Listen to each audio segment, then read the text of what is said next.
So we are on week number 2 of asking the ongoing question, can Bitwig completely replace Ableton as our main DAW? Now, if you haven't seen the 2 previous videos with our first impressions, make sure you check them out. The links will be down below in the description. Now, there's a lot of cool things that I'm still discovering about Bitwig, but we're gonna save those features for next week's video because recently in a session, a buddy of mine asked me a very simple but extremely relevant question. Which of the programs works better on your computer?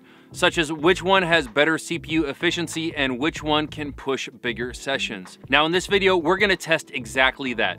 We're gonna set up 2 identical sessions, both in Ableton and Bitwig, and see which one we can push farther before we get audio dropouts and clipping and popping coming out of the session. Now for this, we are going to be using my M1 MacBook Pro Max with 10 cores and 64 gigs of RAM. Starting in Ableton, we're gonna set the audio buffer size to 64 samples, load up some intense tracks, and see how many of those tracks we can get until we start hearing that audio popping. Then we're gonna make the exact same session over in Bitwig with the same 64 samples in our audio preferences and see how many of those tracks we can get until we get that consistent audio popping and clicking. Now, truth be told, I've already run the test and I'm recording this intro after the test is done, and the results are really impressive. So why don't we dive over into the computer so you can actually just see the results for yourself. So here we are inside of Ableton, and let's go over the project that we have set up to really push the CPU usage and test out Ableton's CPU efficiency. So on these top 3 tracks are all the exact same. They have an instance of VPS Avenger, which is a pretty tax-heavy CPU VST. And then we have the Pro Q3, and this is set to linear phase and max. This will really strain the CPU. Let's check out our settings. Inside of Ableton, we have our pass-through as the audio output. That's just so I can capture both Ableton and the microphone. We have 44.1 as our sample rate, and then buffer size is 64, so the second to the lowest we can go. One other thing to change is we're going to come up here to the CPU and change it to current and deactivate average, just so we can see if there's any sort of heavy excess load being placed on the CPU and what's happening when those spikes happen. Now down here on the 4th track, we just left that alone because we can use this to test out the MIDI latency while we're playing in MIDI under a heavy CPU strain. So let's go ahead and try that.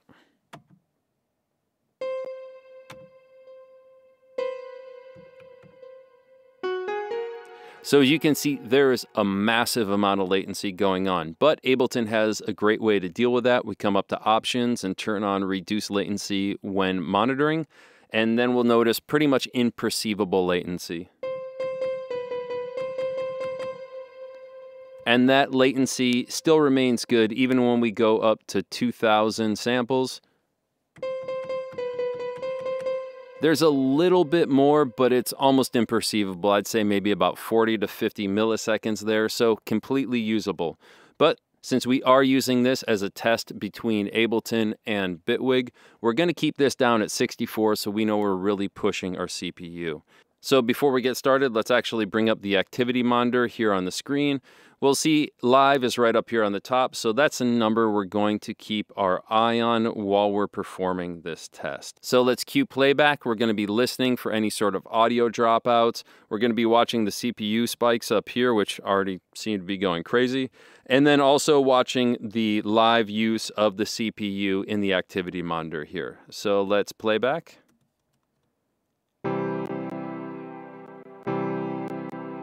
So we are hearing some clipping right off the bat, and we're also seeing a consistent clipping right here of the audio engine. Live looks like it's, I'd say, averaging right around maybe 78, in between 77 and 81. Goes up to 85. So let's just say it's averaging around 80. Now, one big thing with live, and I've never been able to find a fix for this, is the visual delay aspect of what's going on. So when we hit play, the playhead is going to start moving, but we're not going to hear the actual audio for quite a bit of time. And this does throw me off quite a bit when I'm getting into the final stages of mixing, or if we have just a really big, intense project and I need to record some MIDI in. I can't really time my playback based on where the playhead is, and I just kind of have to go with the feel and the vibe of it. It's completely doable, but it is one of those things you really have to learn. And if you're working with an artist that isn't really familiar about this, it can really throw off their timing and add a little bit of confusion. So we're going to play back one more time and just take a look here at the visual delay that happens inside of Ableton when we are playing back a heavy CPU project.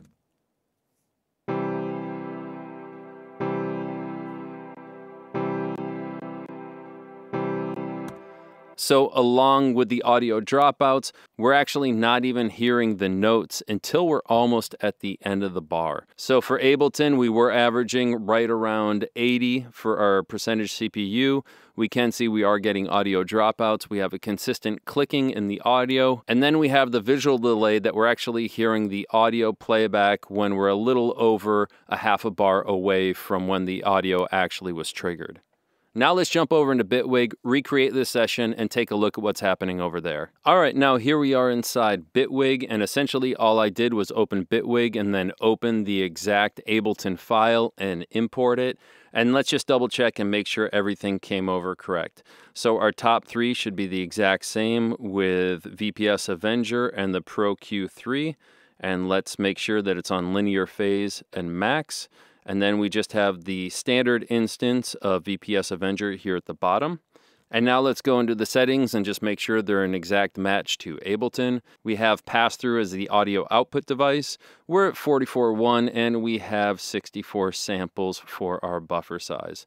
So first thing I want to check is just the MIDI latency if we are playing in under this heavy CPU.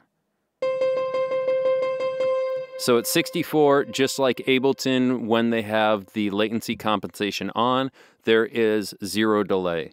Now let's just crank up our buffer size all the way to 2040 and just see if that changes the latency of the MIDI notes going in. To me, it sounds about the exact same as Ableton when we brought that up to 2000. There is a tiny bit of perceived delay, I'd say maybe around 40 to 50 milliseconds. But still, completely playable.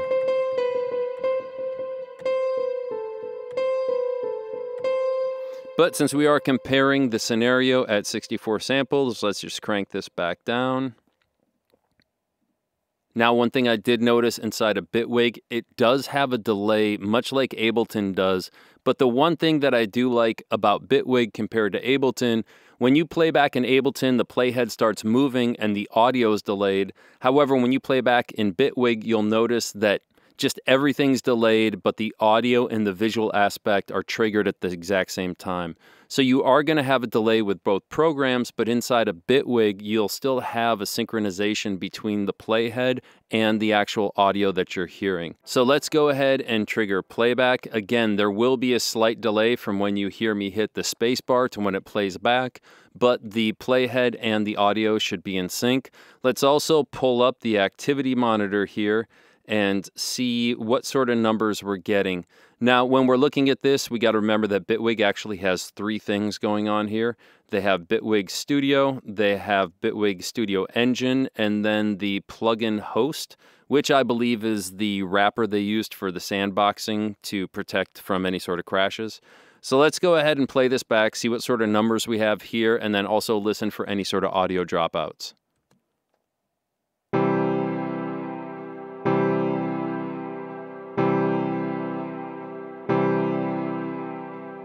Okay, I'm not hearing any audio dropouts yet. It looks like the plugin host is taking up the most CPU usage at right around 40 plus. The studio is taking up right around, we'll say, 23, 24. And then Bitwig Studio Engine seems to be remaining pretty low. So we'll go ahead and add those up at the end and see what the total number is. But they seem to be pretty consistent. And so far within Bitwig, I'm not hearing any audio dropouts.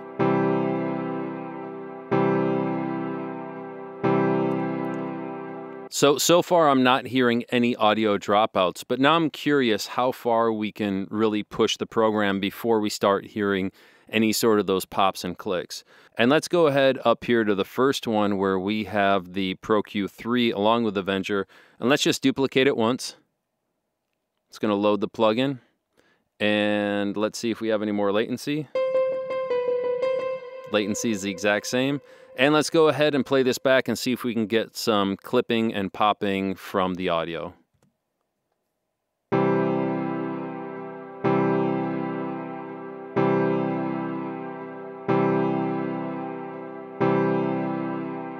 All right, nothing yet. Let's just go ahead and add another one.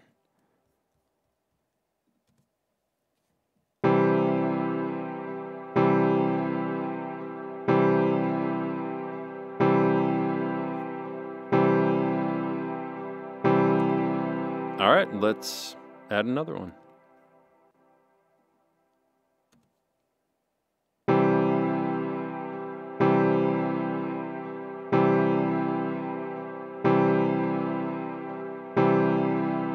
Okay, let's add another one.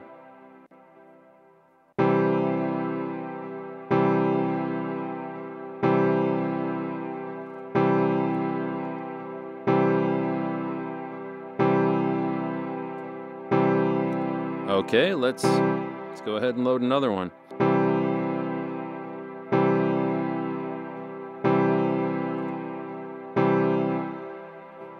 All right, let's load on another.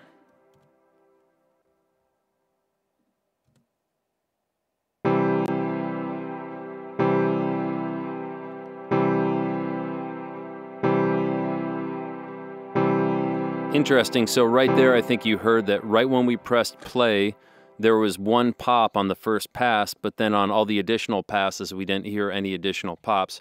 So I'm curious how far we can push this. Let's do one more.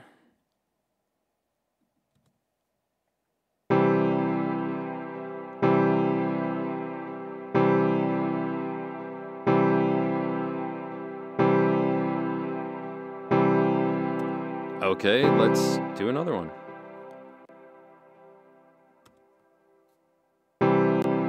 There's a pop.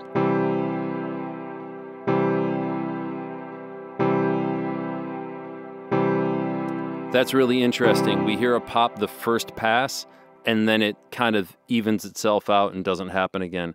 Let's do another one and see how far we can actually push this before we get a consistent popping sound out of the audio engine. There we go.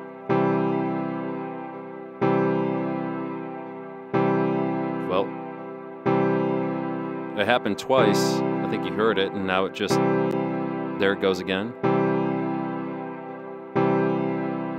Interesting. All right, let's push it even farther. I want to try and get a consistent clicking coming out of it, kind of like what we heard in Ableton on the original project.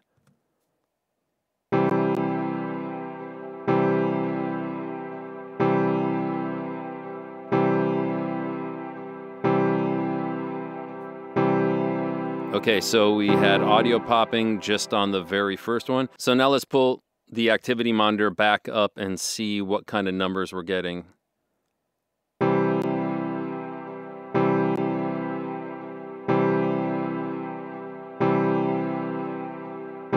Wow, so we have Bitwig plugin host pushing at about 130, the studio engine at 30, and then studio itself still down around 20.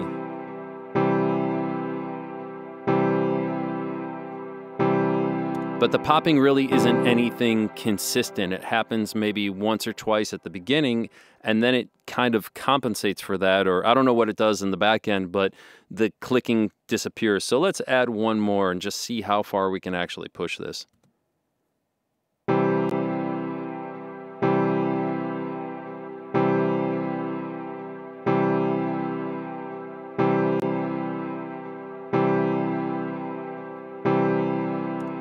Okay, we got 2 clicks that time. We're going to add another one.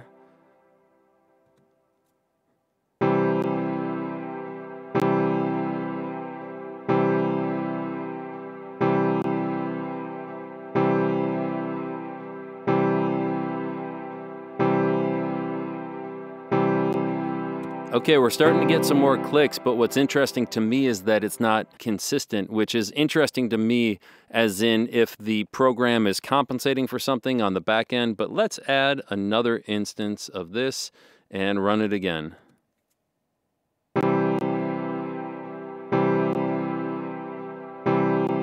There we go. That's what we're looking for. Getting that consistent spike of CPU usage. And you can see over in the activity monitor, Bitwig is pushing the CPU to about 164%. Bitwig Studio Engine is at 37, and then Bitwig Studio itself is at 18. So it looks like we were able to bring it all the way to 17 tracks. Now those results were pretty drastically different. Bitwig was pushing almost 3 times the track count of Ableton until it started getting the consistent audio popping and clicking. It had some sort of audio popping and clicking, but then it would sort of self-correct and eliminate that. And if I had one big complaint about Ableton in the past, it is that visual delay between the playhead and when I actually hear the audio. It has always bugged me, and I've never been able to figure out how to not have that inside Ableton. So I would much rather take the full delay inside of Bitwig, but still have the alignment of the playhead and the audio that I'm hearing, and just wait a little bit of a delay at the beginning when I hit the spacebar, but I still have that correlation between the visual and the audio aspect with the playhead lining up to the audio. Now, are these results going to be the same on every system out there? Absolutely not. So the only way to really find out what works best on your setup is for you to recreate a very similar scenario and see how far you can push your CPU and see which one of these two programs does better on your specific setup. If you do go ahead and actually recreate sort of a stress test like this, please leave a comment down below with the results that you found. It would be really cool to kind of get more of a broad general consensus of which one of these programs is performing better, whether you're on Mac or Windows. Go ahead and recreate this scenario and leave a comment down below. Now, if you've made it this far to the end of the video, I truly appreciate your support. And for everybody out there that's been asking how they can further support the channel, there is a super thank button down below where you can donate a little bit to the channel. Also, I do have a Zounds affiliate link down below where if you buy anything through that link, a little tiny bit gets kicked back to the channel, and it truly does help us out. The cool thing about Zounds is that they do have financing for the majority of things that they sell in their store, and for the large majority of those things, they don't even run a credit check. So you can just set up a monthly payment plan, get your gear right now, and then pay it off over the course of time. So make sure you check out the link down below to Zounds and help out the channel.